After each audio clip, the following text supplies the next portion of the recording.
এটা আমি অনেক দিন ধরেই বলেছি। এটা আমি অভিজিৎ গঙ্গোপাধ্যায় কোর্টের মধ্যে দাঁড়িয়েই বলেছি, তুমি তো আগামী দিনে রাজনীতি করবে। উনি বিচারটাই করেছেন রাজনৈতিকভাবে পক্ষপাতদুষ্ট হয়ে। উনি হচ্ছেন পশ্চিমবাংলার সবচেয়ে বড় দালাল উনি। এটা আমি অনেক দিন ধরেই বলেছি। এটা আমি অভিজিৎ গঙ্গোপাধ্যায় কোর্টের মধ্যে দাঁড়িয়েই বলেছি, তুমি তো আগামী দিনে রাজনীতি করবে। উনি বিচারটাই করেছেন রাজনৈতিকভাবে পক্ষপাতদুষ্ট হয়ে। উনি হচ্ছেন পশ্চিমবাংলার সবচেয়ে বড় দালাল উনি।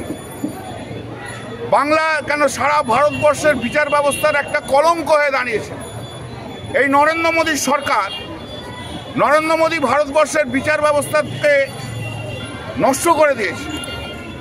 যখন ওই আমাদের আসামের Ranjan Gogoi x chief justice of India ছিল, ওর কাছে বড় বড় মামলা ছিল, যেই রিটায়ার করলো সঙ্গে সঙ্গে তাকে রাজ্যসভার মেম্বার করলো। তার আগে এক্স সিজিআই তাকে তুলে নিয়ে যে গভর্নর করলো।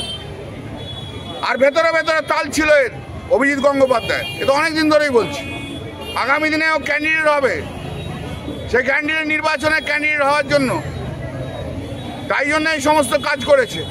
ওই জন্যই তো স্লোগান উঠেছিল, প্রাইমারি স্কুলের টিচারের ছেলে লোকেরা স্লোগান তুলেছিল, হয়েছিলে ভগবান হয়ে গেছো শয়তান। সবচেয়ে বড় বিচার ব্যবস্থাকে মানুষ, সবচেয়ে বড় কথা কি জানেন তো, সবচেয়ে বড় কথা হচ্ছে ভারতবর্ষের মানুষ যে বিচার ব্যবস্থার প্রতি অগাধ শ্রদ্ধা ভক্তি, এই সমস্ত বিচারপতিদের জন্য সেই শ্রদ্ধা ভক্তি নষ্ট হয়ে যাচ্ছে।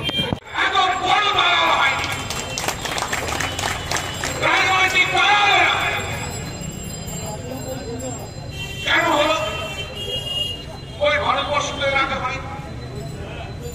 কেন হলো?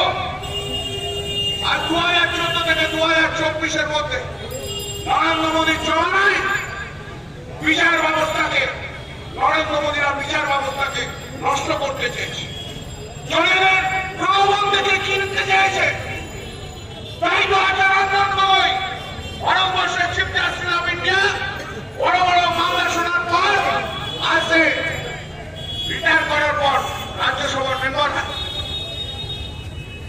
তার আগে একজন chief justice of India retire করার পর গভর্নর করেন। অভিজিৎ গঙ্গোপাধ্যায়কে রেজিগনেশন দিয়ে পদত্যাগ করিয়ে আগামী দিনের এমপি হওয়ার স্বপ্ন দেখাচ্ছে। ও যেখানেই দাঁড়াবে সেখানেই হারবে, সেখানেই হারাবে। অত সহজ নয়। অতদিন ওই পোস্টায় বসে অনেক কিছু করেছে। অতদিন ওই পোস্টে বসে সম্পূর্ণভাবে ওদের ক্ষমতাকে অপপ্রয়োগ করেছে। এসো এবার রাজনীতির মাঠে। আগেও তো বলেছিলাম, এসো এবার রাজনীতির মাঠে, দেখি কত বড় ক্ষমতা। কিচ্ছু জানে না, জীবনে কোনো একটা ভালো করে জাজমেন্ট নেই।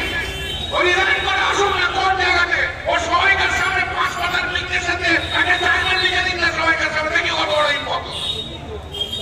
কিচ্ছু জানে না, এরা বিচার ব্যবস্থাকে নষ্ট করে। এটা আমি অনেকদিন ধরেই বলেছি। এটা আমি অভিজিৎ গঙ্গোপাধ্যায় কোর্টের মধ্যে দাঁড়িয়েই বলেছি, তুমি তো আগামী দিনে রাজনীতি করবে। উনি বিচারটাই করেছেন রাজনৈতিকভাবে পক্ষপাতদুষ্ট হয়ে। উনি হচ্ছেন পশ্চিমবাংলার সবচেয়ে বড় দালাল উনি। এটা আমি অনেকদিন ধরেই বলেছি। এটা আমি অভিজিৎ গঙ্গোপাধ্যায় কোর্টের মধ্যে দাঁড়িয়েই বলেছি, তুমি তো আগামী দিনে রাজনীতি করবে। উনি বিচারটাই করেছেন রাজনৈতিকভাবে পক্ষপাতদুষ্ট হয়ে।